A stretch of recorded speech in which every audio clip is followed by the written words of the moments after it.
I'm gonna clear my throat. Hello, everybody. Hope you had a great weekend. Happy spring break 2019. Woo! Just kidding, unless you have like the kids with you, or maybe you're that age. Either way, I'm Gino, and we're gonna answer some questions today. I'll get right into it. If you can, when you start watching this, comment where you're watching from. Share it, tag someone if they need to see this stuff. Every day I go live and I answer real estate questions, and I usually talk a lot better than I'm doing right now, but here we go. First question, and the number one question I get every single day. Every single day I get this question. It's at the top of the little caption up here. And the number one question I get every single day about real estate is, how do you start the home buying process? And for those that already have bought a home, you know it's not a walk in and, hey, I'm going to buy a house today. How do I buy a house? And then they just let you buy a house. It's not the way it works. It's not like buying furniture at the furniture store where you walk in and you say, hey, what brings you in today? Oh, I'm looking for a sofa. Okay, what kind of sofa do you want? And you find the sofa you want. All right, are you paying cash? No, we're going to pay with credit. Okay, well, you want to talk about in-house financing? Sure. You go over to the little computer, or you go over to the counter. What's up, Eddie? You go to the counter, you're like, all right, guys, we're going to go ahead and check your credit. It'll take about 20 minutes, and we're going to check and kind of get you some financing on this. And 20 minutes later, you're buying a sofa and getting delivery, and you got payments with no interest or whatever the deal was at the time. So for most people, if you've never purchased a house, the biggest thing you're ever going to buy is probably a car. And it goes the same way. You walk into a car dealership, and you talk to a sales guy. What are you looking for? Are you looking for this? Okay, blah, blah, blah. Tell you all the different deals they got going on and the rebates, and they do the same thing, right? What do? Take you inside. All right, we're going to get your information, fill out this application. We'll take it to the guys in the back. There's always the guys in the back, and they're on the computers, and they're making phone calls, and they're talking to the banks, and they're doing the in-house financing. What's the best deal for this person? Okay, here's the financing. They come back out with a deal sheet. You play hardball a little bit. Hi, Debbie. You play hardball a little bit. You say, oh, man, I don't know if I can afford that. Let me go see what I can do. Quick reminder on that.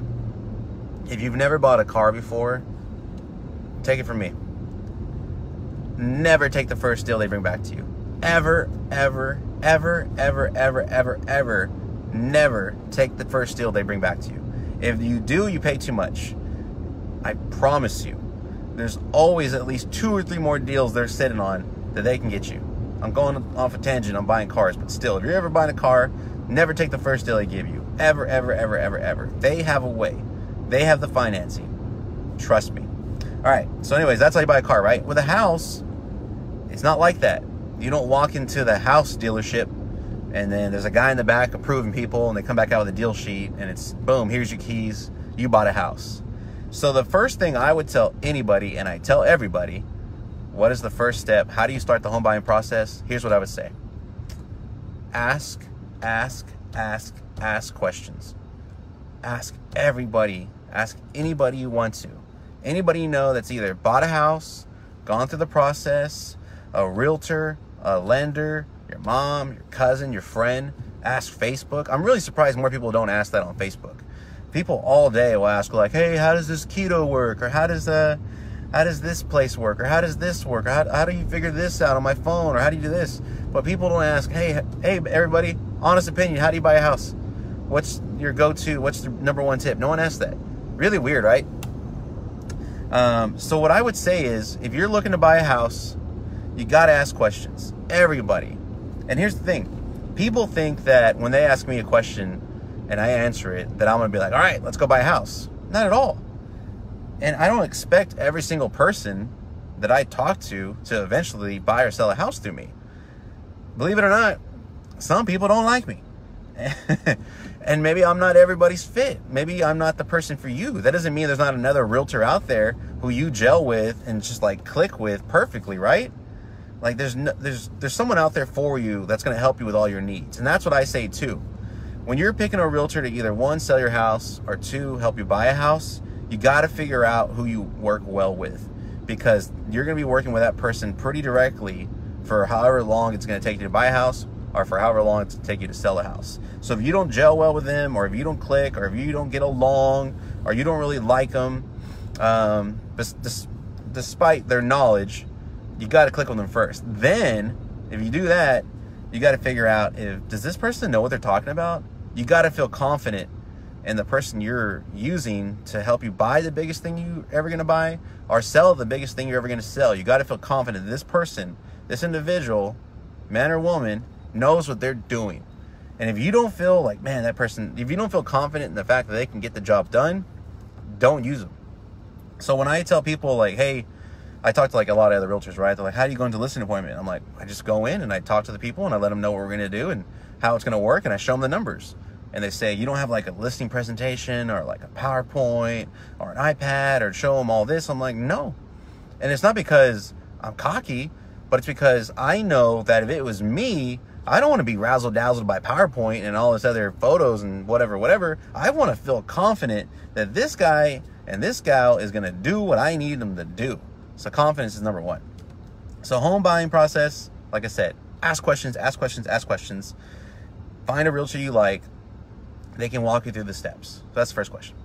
Second question on this list, if you are buying a home and you make an offer on a home, and you're under contract, the question asks, can someone else make an offer too? Yes, they can make an offer. And what that's called is, if like I'm selling a house and we have buyers for that house and they're under contract and we're going through inspections, we're in what they call option period. And when you're online on Zillow or Realtor.com, you'll see that option period. Option period, you'll see pending, you'll see active. Active means it's available. Option means it just went under contract. Pending means it's about to close, waiting for the appraisal and it's going to close. So if you see something and it's an option, you can still go make an offer on it. It'll be a backup offer. And so if anything happens during that option period where the buyers decide not to buy, or maybe they couldn't negotiate repairs, then they will go ahead and, okay, cancel this contract, and they'll go to the next one if there's a backup offer. So if you fell in love with a house and maybe you missed out on it, make sure that you can, if you want to, you can put up a backup offer. And then if it doesn't go well, then you're next in line. Because if not, and it goes back on the market, anybody else who wants to go see it or make an offer can do that. But if you put a backup offer, you can be next in line. So also on that same subject, if you're looking at a house and you really, really want it and you're thinking about it and you're thinking about it, and this is one of those hard things, whenever I meet clients for the first time, it's really hard if they fall in love with the house and I know they love it, and I personally know like, man, this house may not be here tomorrow. This is a hot house. I mean, there's like 2 showings right before us in case y'all didn't see them. I'll tell people, look, I don't want y'all to take this the wrong way, but this is a hot house. And if you don't make an offer tonight, it's more likely going to go. Because just because we saw it right now doesn't mean someone else didn't see it yesterday and they're already writing it up. So always keep in mind that offers are free to get your foot in the door. You're not going to have to spend any money until you actually go under contract and you start doing inspections and earnest money and whatnot. So if you like a house, offers are free. Okay? Offers are free to start a conversation, start negotiating. Make sure you do that. Now, part 3, I don't know how much more time I have, but I'm going to try to get into it because I got to actually get to the office. But part 3 on these questions was, and this is for sellers, if you're selling your home, the question asked, if you're selling your home and the buyer does inspections, but inspections come back bad, what does bad mean? Bad means that the buyer found some stuff that could be costly, be it pests, like termites, plumbing, maybe there's a leak, foundation, maybe the roof, they're like, hey, well, we had an engineer come out and the roof's pretty bad. You name it, there's different things that can pop up when buyers do inspections, and then what their realtor will do along with them is say, hey, guys, this is what we found out, and we either want y'all to repair all these things that we're asking for. Sometimes they'll be just, hopefully, you're hoping that it's just going to be, you know, big things, not tedious stuff like change light bulbs, stuff like that, change an outlet. Guys, we want y'all to either, the buyer's realtor will say, we want y'all to repair these things, or 2, hey, can we get a credit for these things, or 3, can we get more closing costs or maybe a little off the price. That's what will happen. That's what the buyer's agent will, sorry, look at this guy, looks like a rapper. The buyer's agent will talk to the sellers and say, hey, look, this is what we want.